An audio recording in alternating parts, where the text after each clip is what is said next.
بسم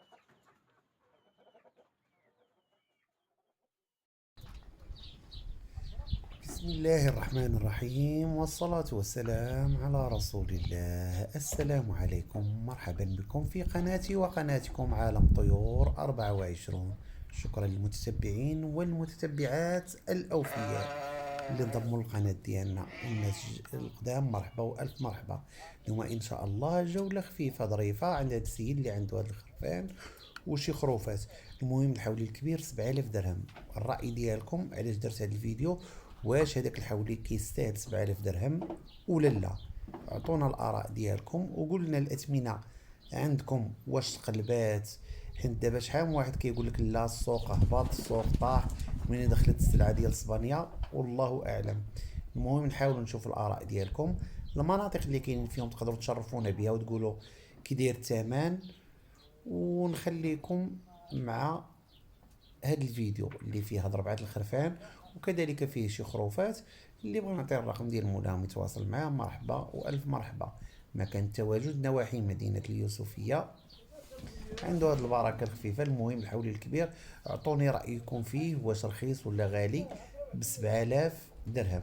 المهم استودعكم الله الذي لا تضيع ودائعه، الى فيديو مقبل ان شاء الله.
Czego ci sobie tyle, a ty słuchasz?